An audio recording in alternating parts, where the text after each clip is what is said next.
Vice Chairwoman Amoroso. Here. Freeholder Gans. Aye. Freeholder Sullivan. Here. Freeholder Tinelli. Here. Freeholder Voss. Here. Freeholder Zerk. Here. Chairwoman Ortiz. Here.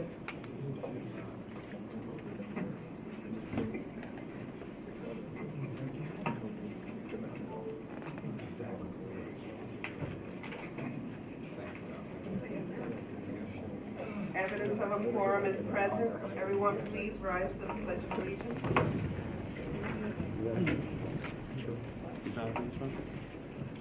Freeholder Sullivan, would you like to lead us? Thank you. Please join me in honor of America.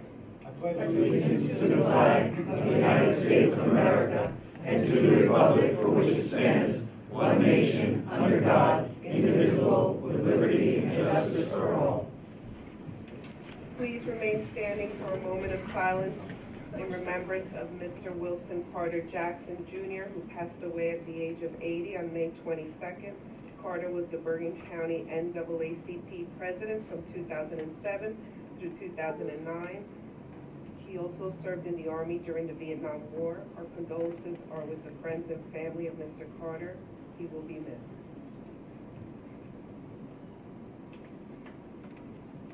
Thank you.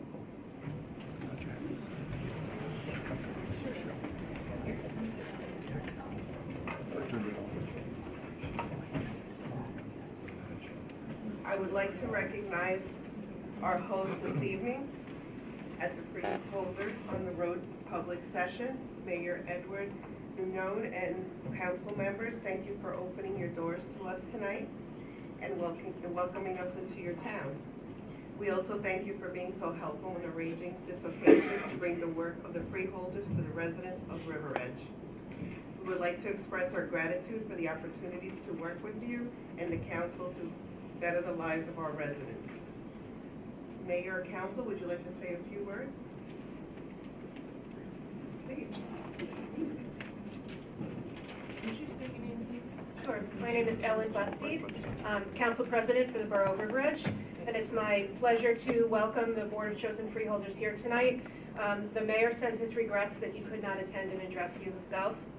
Chairwoman Ortiz, Vice Chairwoman Amoroso, Chairwoman Pro Tempore Voss, Administrator Niels, Attorney Florio, Clerk Rodriguez, and all distinguished members of the Bergen County Board of Freeholders, thank you for bringing your on-the-road meeting to River Edge.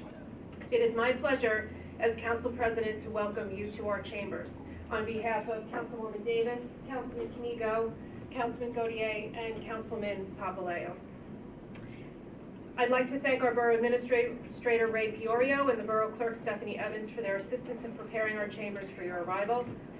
Our chambers may be small, but our commitment to our residents is immeasurable, and we have achieved many successes for them by working cooperatively with the County of Bergen over the years. We appreciate your open door anytime we have an issue or concern that could use your guidance or involvement. During my tenure on the council, examples of our working relationship include reducing the speed limit and adding necessary crosswalks along Kinderkamak Road, securing open space grants, resources to improve our parks, which we'll hear more about later, and installation of pedestrian safety markings at county and borough intersections. We have also been able to take advantage of shared service agreements such as animal control services and to provide our borough employees with an employee assistance program. Not to mention all of the services of the constitutional officers, the clerk, and the surrogate. On a personal note, I would also like to thank Chairwoman Ortiz for extending her time to meet with an important organization called Alumni in Recovery and helping to bring county resources to this very important disease of addiction. So thank you. On behalf of my council colleagues, our door will always be open to you, and we look forward to continuing our relationship with the County of Bergen to find ways to provide meaningful and positive impact to our residents. Thank you and welcome. Oh, Councilwoman Kaufman, forgive me for not recognizing you. Thank you, Council, for your kind words. Tonight we will be having two presentations. First, on behalf of the Bergen County Board of Chosen Freeholders, I am proud to present to the Borough of River Edge a check for the sum of $37,604 for the reconstruction of the basketball and hockey courts at Veterans Memorial Park. I think is the recreation director here? Oh, there she is. And some of the recreation committee members are here in attendance. We are honored and privileged to be able to contribute to the reconstruction of these facilities for the residents to use and enjoy. Maybe the council members would like to come up and join the Freeholder board. We'd like to present the check.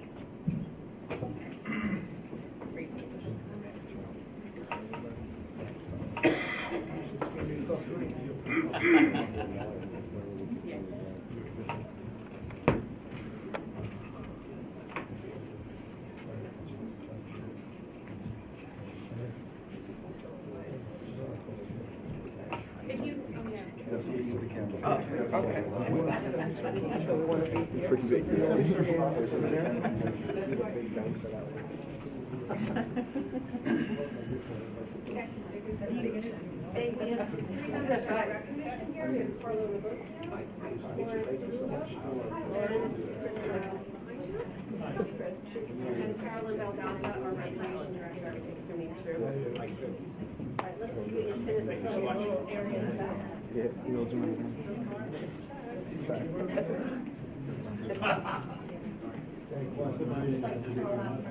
I like it.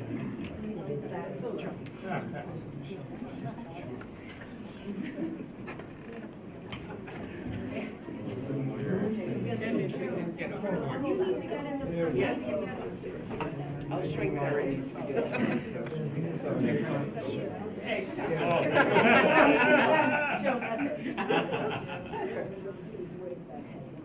Yes.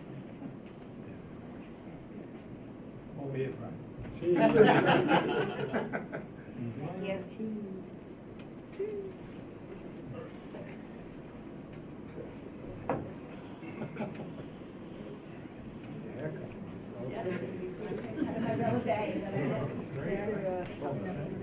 Sure, if you want to speak.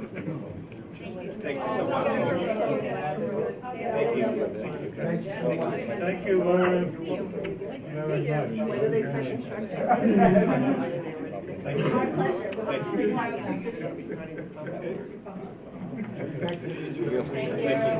Thank you. Oh, it's gone already. Thank you. Next thing you do. Thank you. Feel free.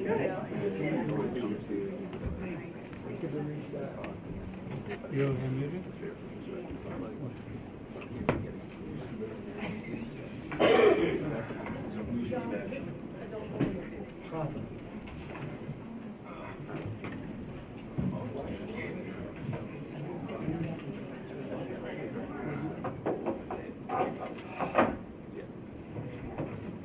Our next presentation is in honor of Resolution 631-19, recognizing June 2019 as Aphasia Awareness Month. Alder Aphasia Center in Maywood, New Jersey was founded in 2003 by Elaine and Mike Alder after Mike suffered aphasia as a result of a stroke. In addition to the priceless rewards of helping others, the Alder Aphasia Center has been the recipient of numerous awards, including the 2013 Edward J. Ill Excellence in Medicine Award. At this time, I would like to invite up and recognize Chantel Walker, the President and CEO of Alder Aphasia Center, and Richard Graves, one of the caregivers at the Alder Aphasia Center, for their hard work and dedication to helping those affected by this disorder. I would also like to recognize Ken Albrecht and Michael Fitzpatrick, two of Alder Aphasia Center's members. To all of you, on behalf of the Bergen County Board of Chosen Freeholders, thank you.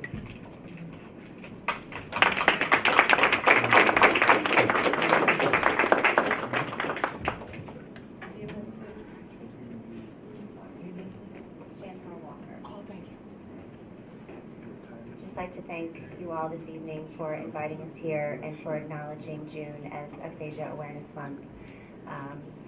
It's very important to all of us that we give a voice to people who have difficulty expressing themselves as a result of aphasia.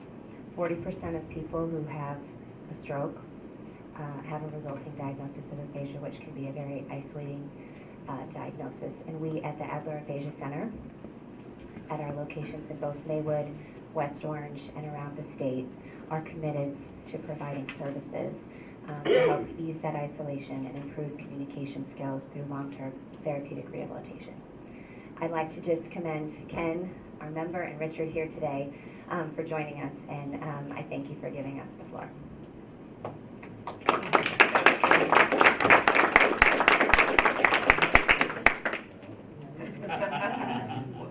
On behalf of the freeholders, we would like to present you with a commendation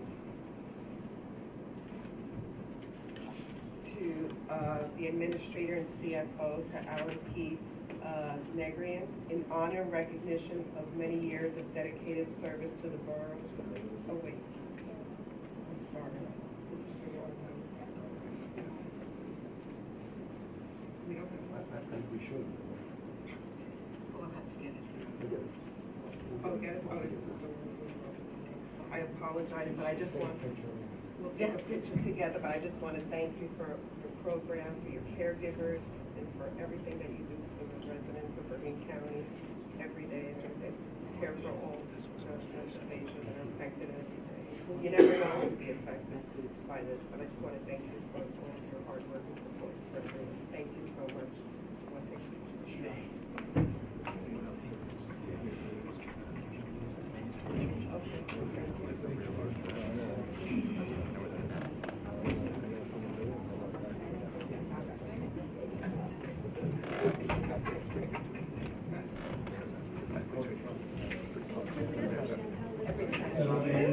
I want to take a picture.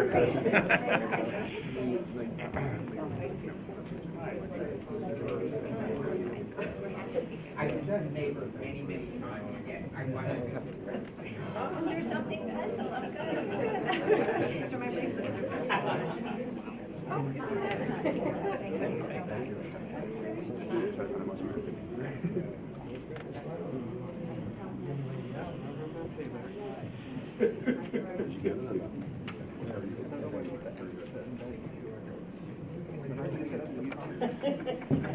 This is your phone.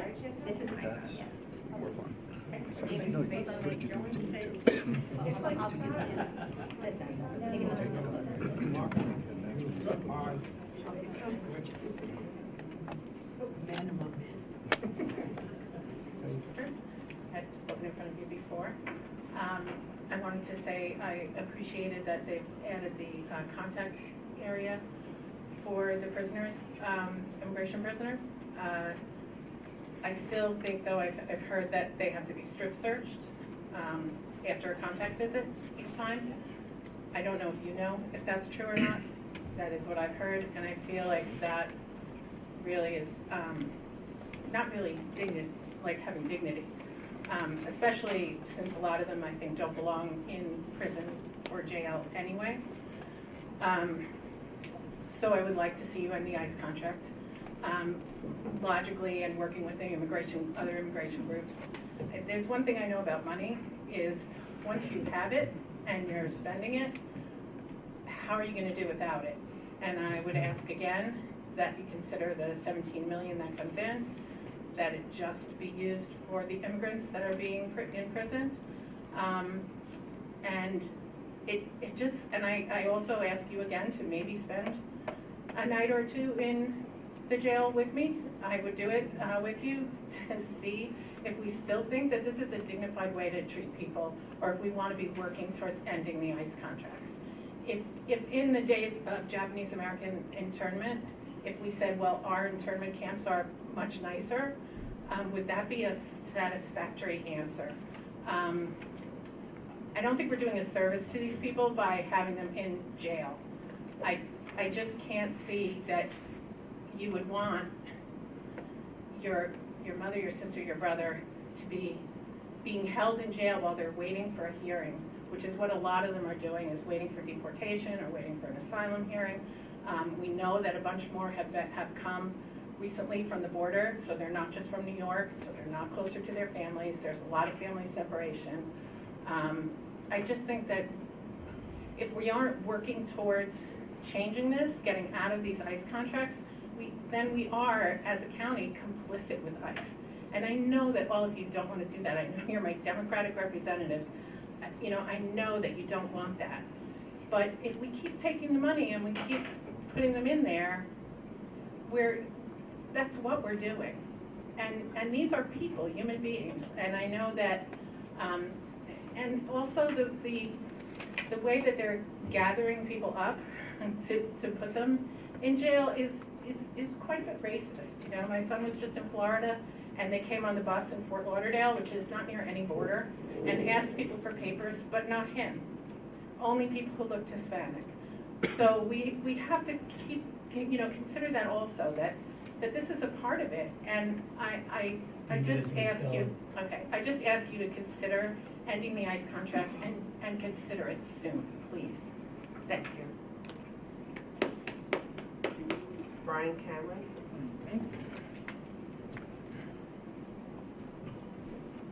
What's your name?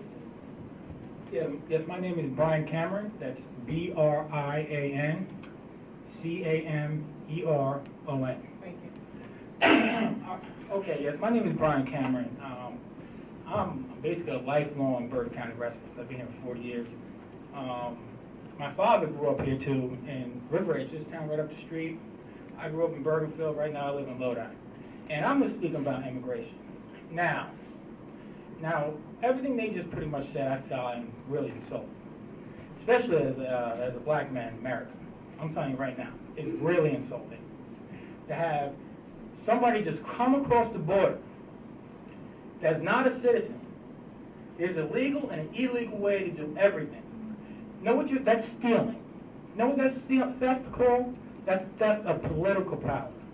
The future political power of our children. I'm sorry, that is really insulting. Now I'm going to talk about an issue that I know that the media is not covering. Yes, we are building a wall down there. There was a wall just built privately by private donations on the New Mexico border. And when those private contractors went up that hill, all right, they found Mexican cartel members on American soil, armed with machine guns, looking down the hill, scouting when Border Patrol can come in. They found 19 drug trails up in those hills. And every time they were building that wall, it was privately built. They built that wall too. They had cartel members coming up trying to intimidate the American workers trying to defend their own country by building the wall. This is a political war, a political invasion, non-violent invasion. And if people don't wake up and realize that, we are all in trouble. This is political theft of future generations. Everybody coming here claiming the 14th Amendment. The 14th Amendment was for my people, black people. This is insulting. And we have all these leaders going around here defending everybody else in the world except our own people in this nation. That is absolutely insulting. It is insulting. And there's more people out here really getting upset about this. If they want to come to this country, they can do it the legal way, not going around the back door. This is really serious stuff we're talking about here. It's a drain on the public, it's a drain on the school system, it's just a drain on our whole society. And I'm telling you right now, most of the Americans do not hire illegal immigrants. It's mostly the elites. You elites are hiring the illegals, not the people. You guys need to get your act together. And yes, I am calling ICE, and yes, I was in that jail. You treat those illegals in that jail better than you do the prisoners. They get all kind of special treatment in that jail. Those illegals in that jail. And I was a prisoner in that jail. I'm not saying I'm proud that I was in the jail, but they get treated better. Thank you. Maxine Apsel. Brian?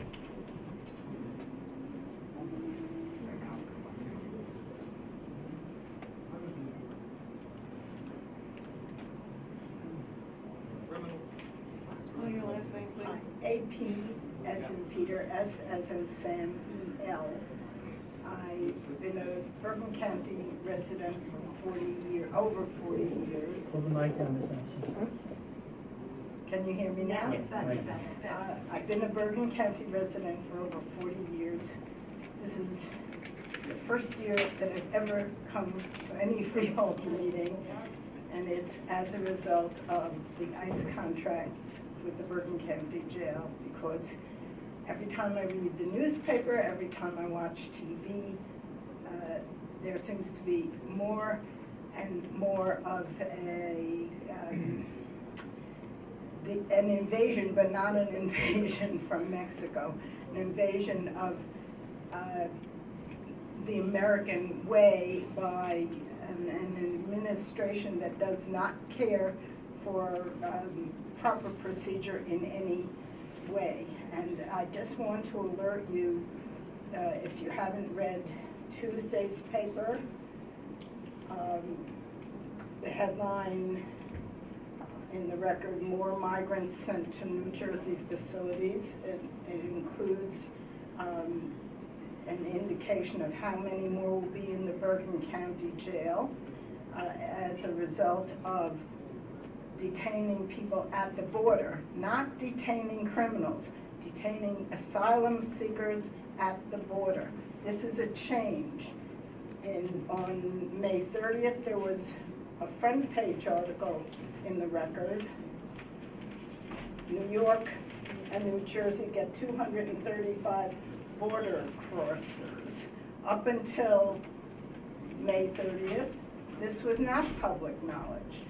We all assumed, and at the last meeting that I went to here, you all assumed, oh, it's criminals, it's people who've been picked up in the streets of New Jersey in Bergen County. Well, that's no longer the case. So I urge you, under the changed circumstances, which may only have been in the last week or the last month, since ICE is now, according to the ICE bed contracts with the Bergen County Sheriff, which apparently was inherited by the current sheriff or approved by the current sheriff before this information was public, whether the sheriff's office knew this or not, I don't know. Whether the freeholders knew this or not, I don't know. But now it's here.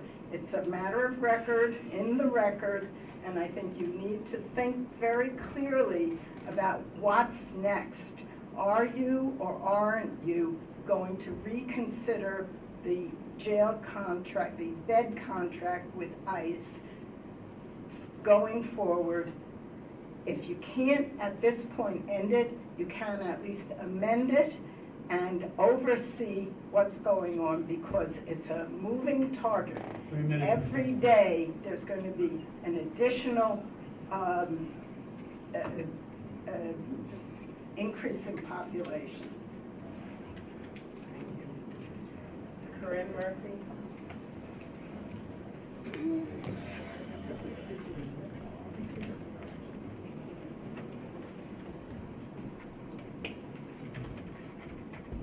Corinne Murphy, 226 Oxy Drive, Park Ridge, Bergen County.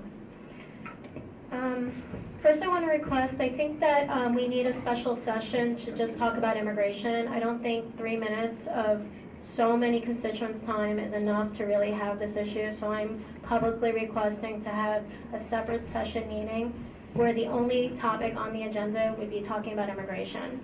Since I only have 3 minutes, I'm going to ask a bunch of questions, and if you guys can please respond at the end or get back to me next meeting, that would be appreciated. My first question, actually my second question.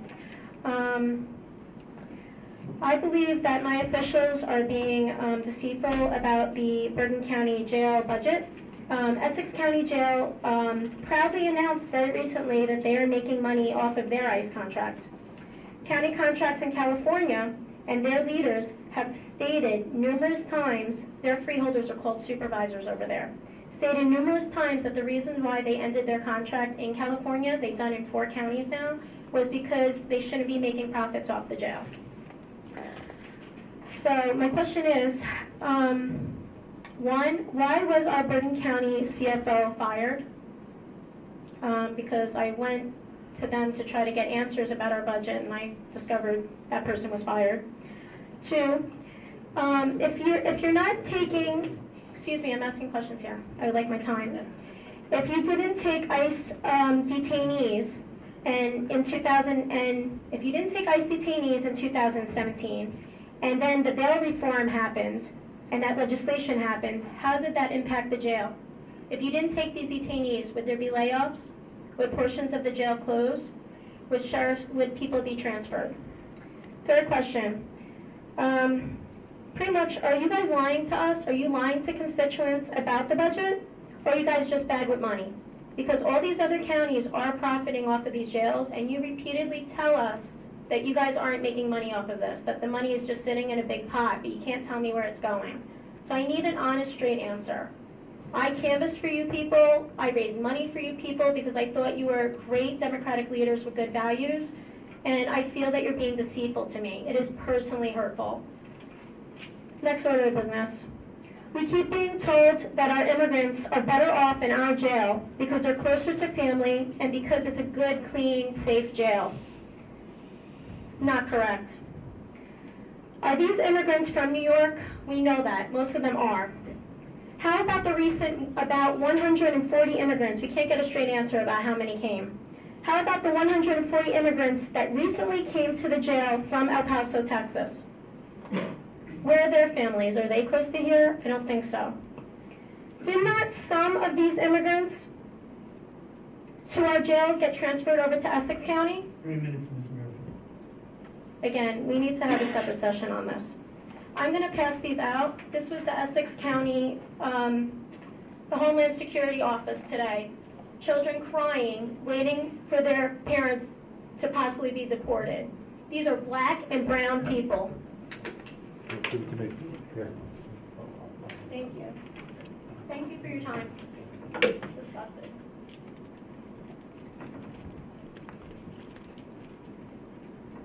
May I have a motion to close the meeting to the public?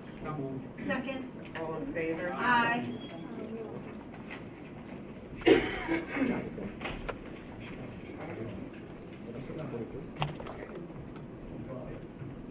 Chairman, just to address one issue that I know has been raised at a number of meetings with regard to the profit piece. So because we are a government institution, we're not allowed to profit. And what we have tried to explain to the public is that the overall budget, the cost of operations for the jail is $48 million. So the $17 million that came in last year and the revenues that come in from the federal detainee contract does not put us in a profit position. So there's never been a representation that we don't bring revenue in.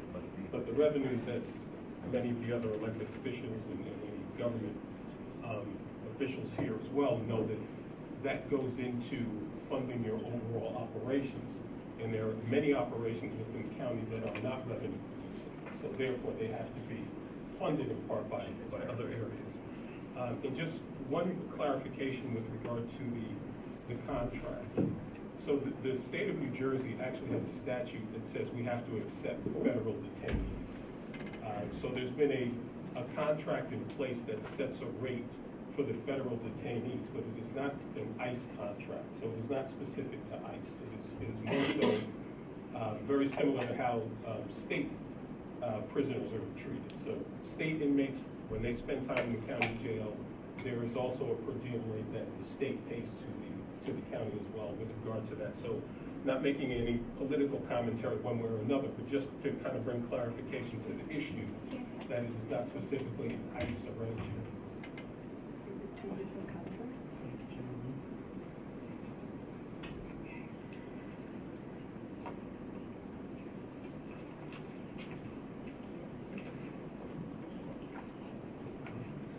Will the clerk read the resolutions on the consent agenda? The resolutions of consent are 57819, 58119 to 63319. May I have a motion to accept the resolutions on the consent agenda? Second. All in favor? Aye. Roll call, please. Vice Chairwoman Omarosa? Yes. Freeholder Gans? Aye. Freeholder Sullivan? Yes. Freeholder Tinelli? Yes. Freeholder Voss? Yes. Freeholder Zerk? Yes. Chairwoman Ortiz. Yes. With 7 ayes, the consent agenda has passed. Are there any resolutions, non-consent, pulled, or tabled? There are 3 resolutions of non-consent. Each of the resolutions had the name of an advisory board that was omitted from the therefore be it resolved section of the resolution. Therefore, we are introducing all 3 of these for an amended vote. The first resolution is 57719, the reappointment of Jason Soam to the Bergen County Community Development Countywide Committee. Sponsor and second, Chair. Second. All in favor? Aye. Roll call? Vice Chairwoman Amoroso. Yes. Freeholder Gans. Freeholder Sullivan. Yes. Freeholder Tinelli. Yes. Freeholder Voss. Yes. Freeholder Zerk. Yes. Chairwoman Ortiz. Yes. 577 as amended has passed. 57919 is the reappointment of Alan Focarini to the Bergen County Community Development Countywide Committee. Second, All- Oberino for the record. Sorry. May I have all in favor? Aye. Roll call, please.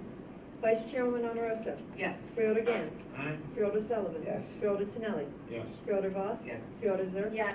Chairwoman Ortiz. Yes. With 7 ayes, 579 has passed as amended. 58019, reappointment of Todd Scherer to the Bergen County Community Development Countywide Committee. So moved. Second. All in favor? Aye. Roll call, please.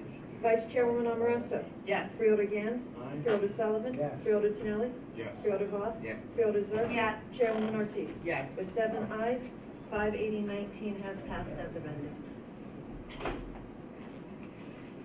We will now go on to our ordinances for first reading and introduction. We have ordinances 1911 through 1918.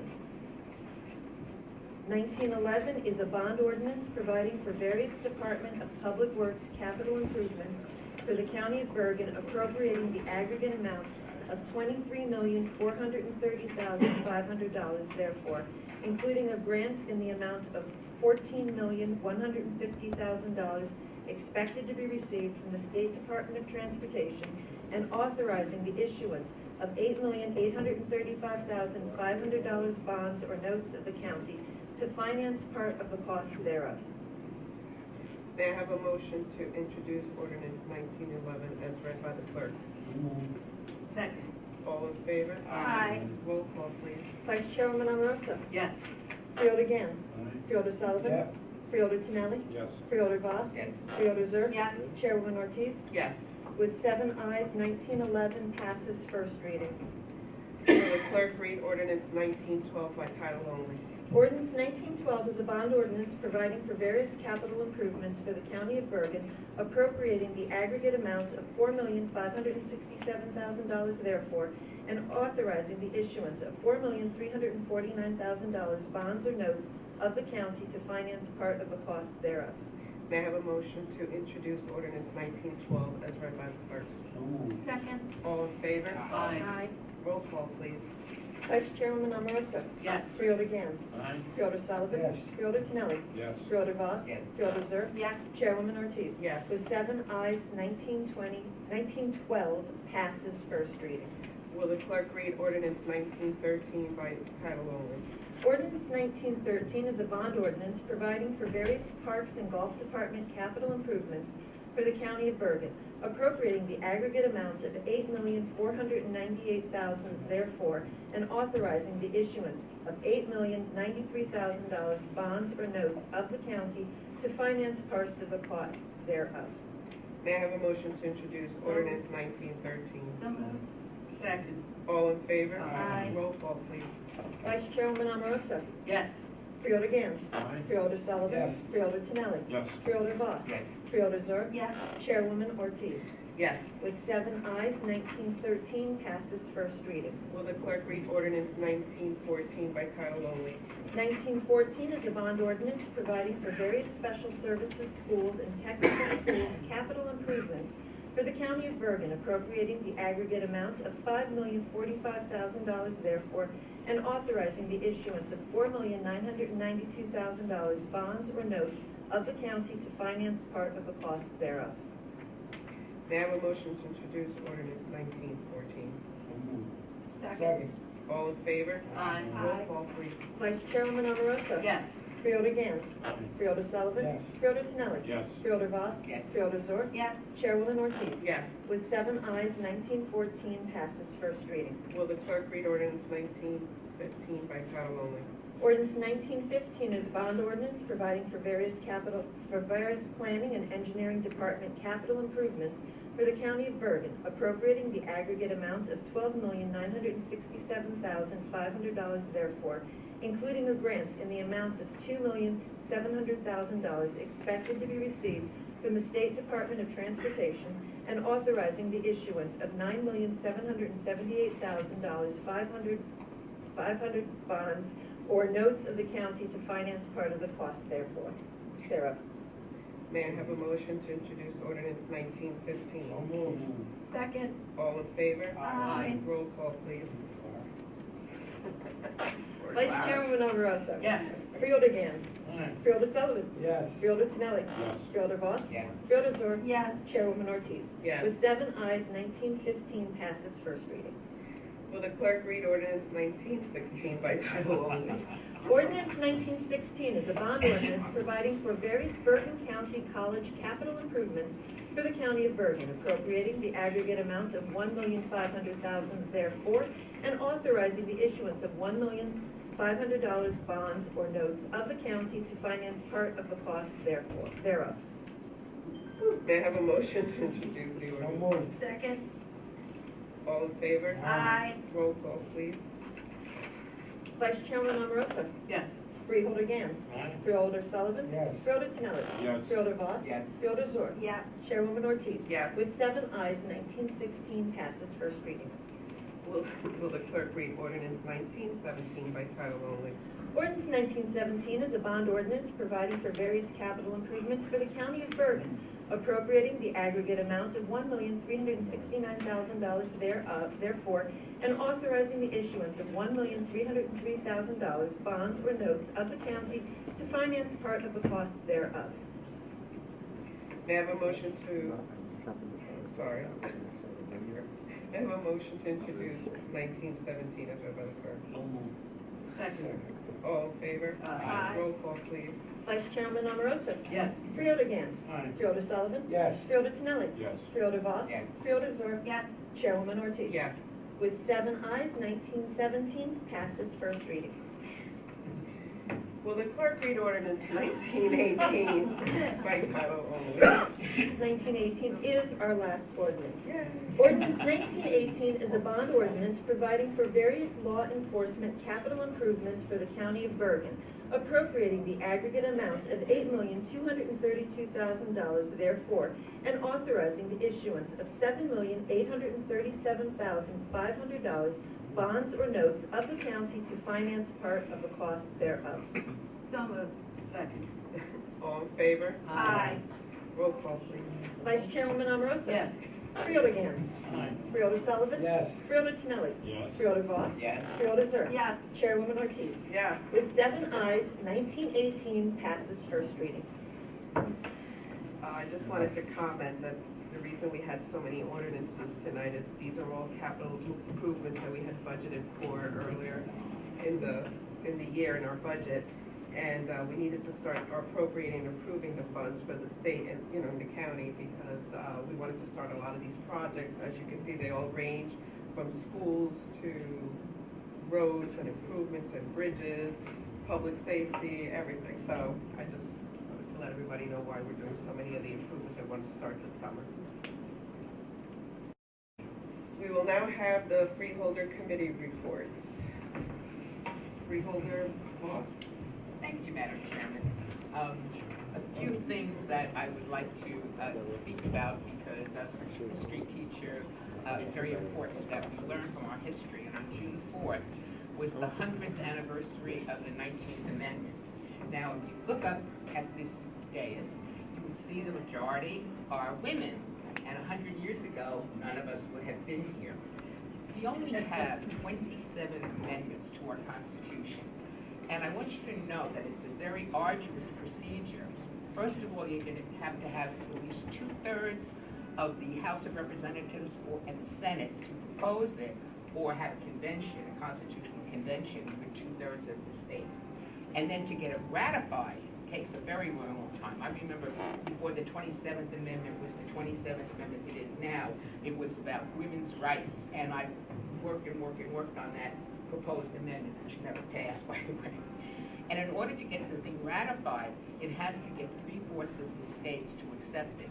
And there was a lot of opposition. And just as a little aside, the first election that women voted in was the election of 1920, and the person who was elected was Harding. And he did not turn out to be a particularly successful president. I'm being very careful about that.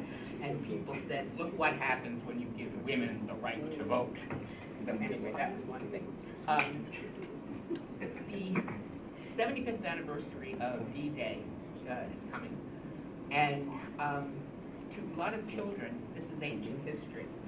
It isn't to me because I was born during World War II.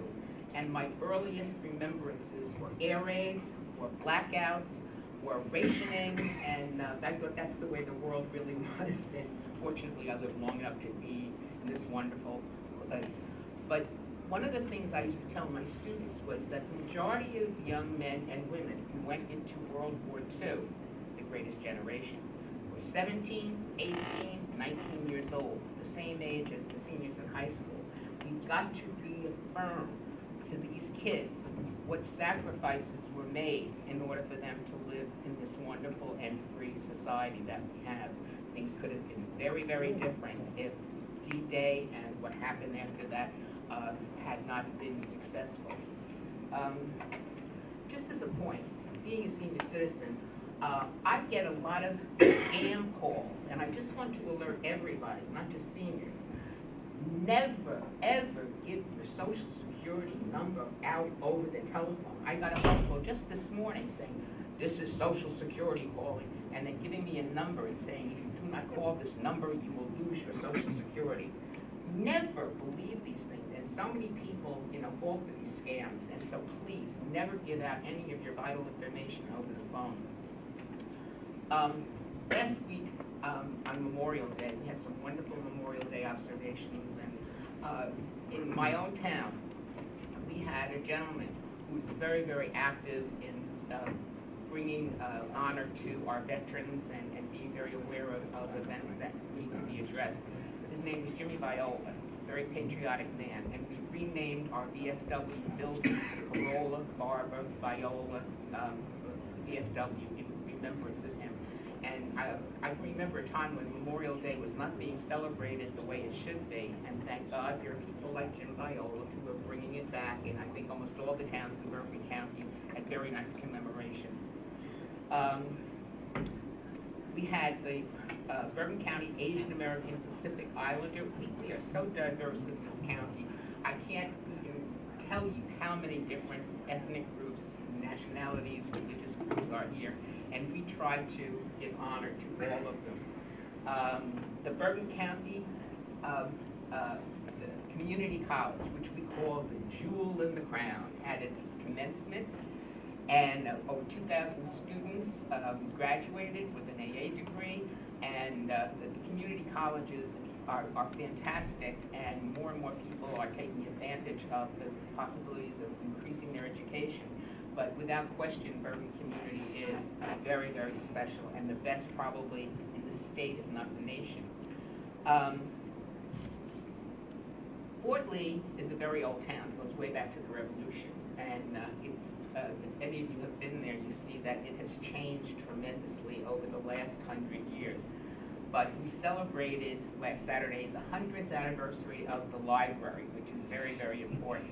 And we saw the evolution of our town. And I think everybody should be proud of their towns and remember what the town is all about and how they can make contributions. And with that, it's your history lesson for this evening, and I thank you. Thank you, Freeholder Moss. Freeholder Sullivan. I just want to continue to listen to Joan Voice. Wonderful. I'm a history teacher and I love it. Don't put that on my time pad.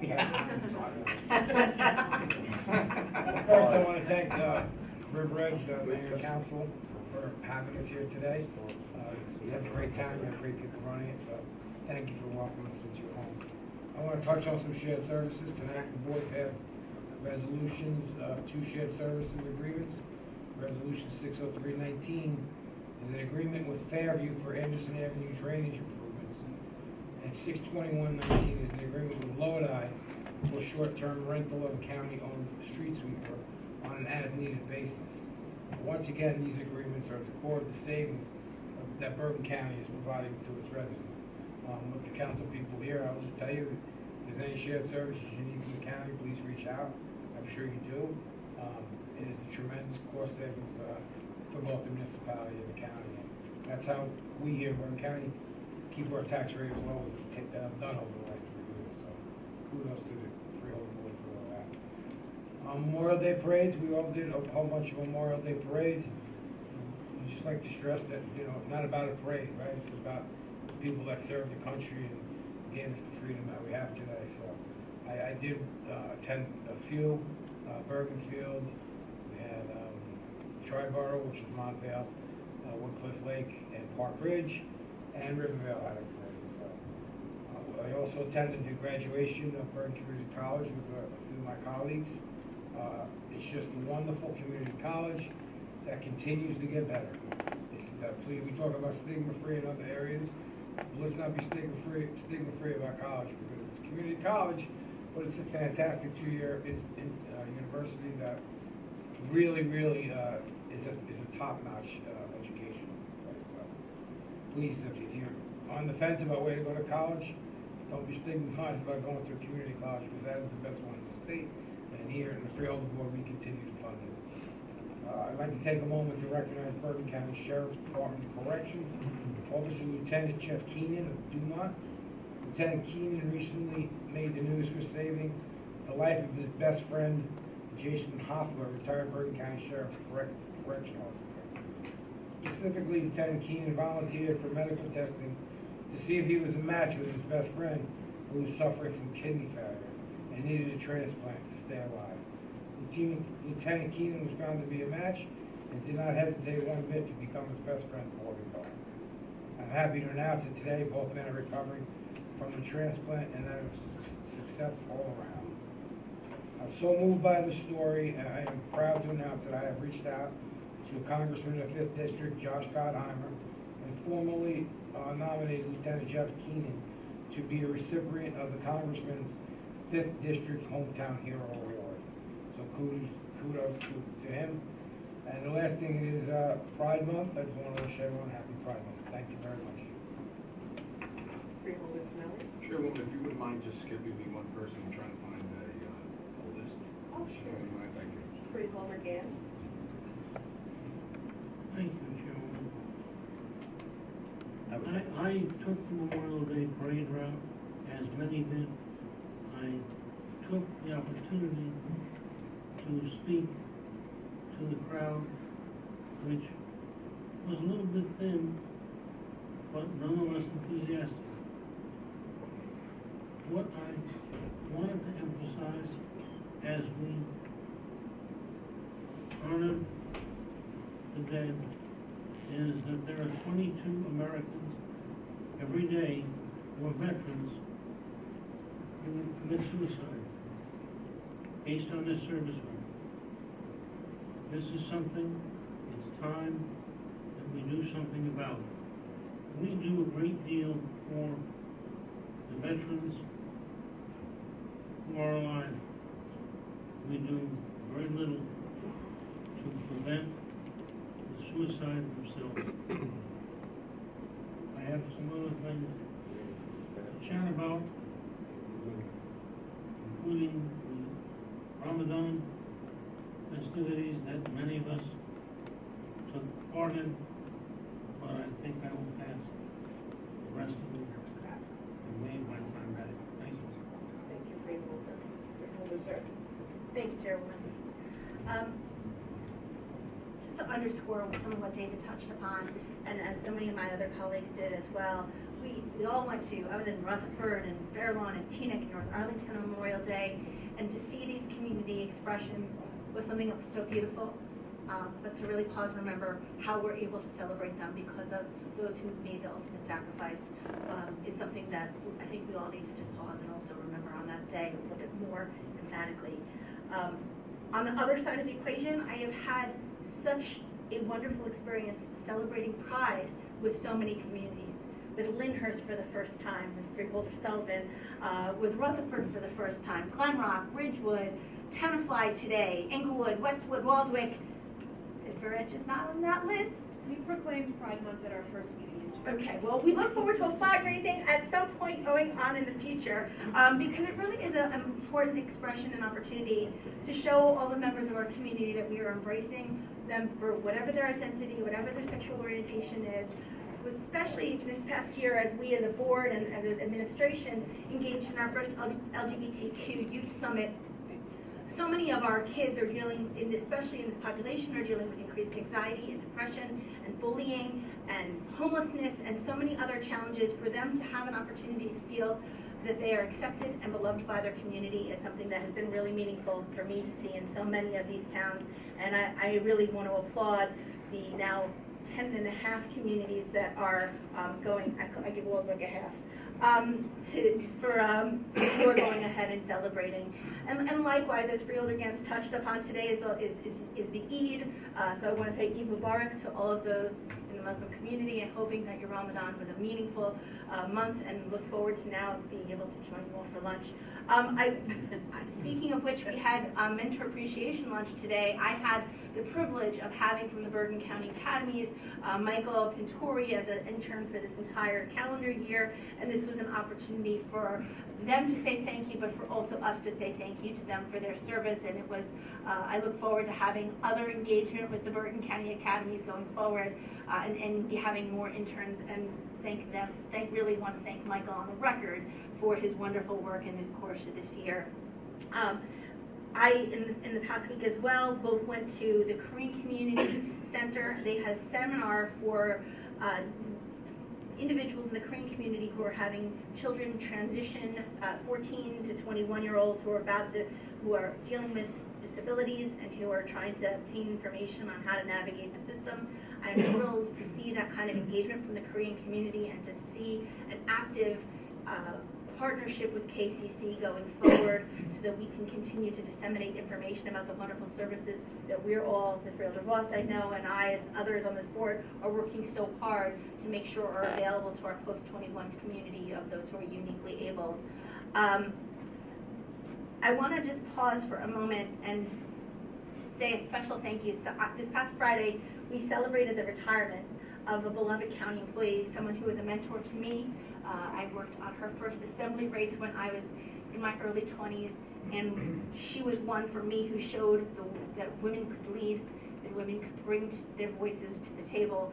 As she was the longest serving female council person, she retired from her position with our economic development department. Donna Spotto will be profoundly missed, and she is someone for whom I am tremendously grateful for the example that she set. On that note, thank you, Madam Chairman. Thank you.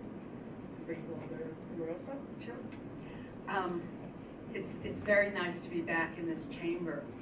I started out as a local reporter for the Bergen Record covering River Edge. And I actually worked with that guy, Mayor John Curran, who's looking down at me right now. All of us attended a variety of Memorial Day commemorative services and parades. I was in Oakland, Mahwah, and Pagoda. What I found especially poignant were the speeches by our Vietnam vets who reported being shunned and discredited when they came back from military service. We never want a vet to feel anything less than honored and celebrated. We renew our commitment to our vets and our active duty military. And we remind folks that Bergen County is proud to have ended veterans' homelessness. We've helped create a number of veterans housing communities around the county. In fact, on Friday, June 14th, we are attending a ribbon cutting for veterans housing in Allendale. We also attended a number of LGBTQ flag raisings, one in Ridgewood, I did another in Glen Rock. I could not match Freeholder Zura's record, but she has been such a wonderful liaison and community organizer for the LGBT community. She deserves a lot of praise for that. At the events I was at, our Attorney General, State Attorney General Gurbir Graywell spoke. He pointed out that while the Trump administration has banned most trans soldiers from serving, the New Jersey National Guard makes a point of accepting trans soldiers in its ranks. On another note, we want to bid farewell to Bergenfield Police Chief Kathy Madalone, the first woman to lead a municipal police force in Bergen County. We've been saying farewell to our women. She retired May 31st, Police Chief Kathy, to take a job as police chief in lovely Pacific Grove, California. One upcoming note, the Bergen County Homeownership Fair takes place Saturday, June 8th at the Hasbrook Heights Hilton. The event, which is hosted by the Bergen County Community Development Division, it's free. It features bankers, mortgage companies, home inspectors, and a wide variety of home services. So anyone who's looking for a home, check out our fair. Thank you. Thank you, Chairwoman. Unfortunately, I can't find the email with the list that I wanted to do, so I'll wait till our next meeting. So the one thing I wanted to discuss tonight, everybody covered all the parades and all the activities that we've been, is that 201 Magazine for Father's Day selected 5 Bergen County first responders for Fathers of the Year. So Daniel Noir from Leonia Volunteer Fire Department, Dan Keogh from North Arlington Volunteer Fire Department, Doug Redax from Rochelle Park Police Sergeant, and a councilman in Montville, and father of 2, Eric Larson from Mawa Police Detective, and Christopher Barron, Assistant Chief of Norwood Ambulance Squad, and father of 1. All 5 of those guys were selected as the Fathers of the Year by 201 Magazine. The chairwoman has been gracious enough to allow me to organize having them come before the board at our next public meeting so we can honor them appropriately. And that'll end my report. Thank you. As we were discussing Memorial Day and how important it is to really thank our veterans, because it shouldn't be Memorial Day that we should be thanking our veterans. We should be thanking them every day. And I know our board here are so committed to our veterans. And our resolution 592 is a grant, and if this grant is for transitional housing for services, which we provide at our Alfred J. Thomas home, which is located in Garfield, and that's where our veterans stay while we provide housing for them. And it's just so important that we think of them every day, and that we were able to end veteran homelessness here in Bergen County. So I really thank the board, and we'll do that together with the county executive, because we always have to thank our veterans each and every day for our freedom and for everything that we have here in this amazing country. I think we talked a lot about all the parades, so many, but one thing I wanted to say is when I went to Westwood, I couldn't believe the amount of children that were there, and that actually really made me happy just to see how all the parents bring out their children. You got to start from really young and educating them how important it is to come out and really thank our veterans, and for them to see at a young age how important it is, you know, just to celebrate with all the adults and just to see all the different veterans that are there to celebrate with them, and really just to thank them each and every day. I had the opportunity to go to give out scholarships with Greater Bergen Community Action. Every year they give out scholarships to students that have not only academic achievements, but they are also have given back to their community. I mean, these are kids that are like 4.2, 4.3. I mean, these kids are like amazing students going to these great colleges, and most of them have these great stories. There's a young girl that she aspires to be a doctor because her brother is autistic, and she just wants to find a cure for autism. Just to hear her story. Or another young girl that came, I forgot one of the islands, she said she was from Haiti, and that she would just want so bad that she can become a dentist and she can go back to the island and be able to give, you know, dental work to everyone at the island, you know, pro bono. She was just so cute, and just to hear all their stories. So that was exciting to be able to be giving this scholarships with Freeholder dance and attended with me. It was definitely wonderful. I attended a lot of pride flag raisings, and I give kudos to Tracy for your advocacy. Thank you. I also got the opportunity to teach a civics class this past week to my Emerson's 8th grade class, of which my daughter wasn't feeling well. I'm sure she was happy too because, you know, oh, mom's in class, jeez. But her teacher had reached out to me and she said, oh, would you mind coming in because I'm teaching now more local and county, you know, politics, and she wanted to explain to everyone what a freeholder was. And actually it was fun. And one thing that I did notice in the class, because it was actually on their lunch break and they were able to come in, 98% of the class, because there was only 2 boys, all girls in the class that came to listen to me speak about what a freeholder was. So there you go. Freeholder was. There was a lot of fun, isn't it? Exactly. Wasn't like that when I was growing up. I also had the opportunity to speak at the Bergen Community College commencement. I couldn't believe we had about 2,200 graduates. That was such an exciting day. I know we all enjoyed going to it. It definitely was. I also wanted to remind everyone that this upcoming week, we have a lot of things going on at the county, starting with, we have Filipino, we have the Independence of the Philippines, Wednesday, June 12th. On Thursday, we will be having our own county pride flag raising, right, Thursday at 5:30. And on Flag Day, which is this coming Friday, June 14th, we're going to have our grand opening of our Soldier Hill Golf Course, which I'm very excited to do. And not only that, we're going to rededicate a plaque to our very own Emerson resident, Randall M. Carlton, who was a veteran. So we're going to be doing a whole veteran services, and we're even going to be giving free classes. I really want everyone to come out and join us on that day. And again, I would like to thank River Edge, and I really want to thank everyone, and that you actually stayed the whole meeting. Thank you. But thank you so much for hosting. Thank you for having us. And we had a great time here with you tonight. Thank you so much, and to the residents. Okay, so I guess that's a wrap. There being nothing further to come before this meeting, may I have a motion to adjourn? Second. All in favor? Aye. We are adjourned.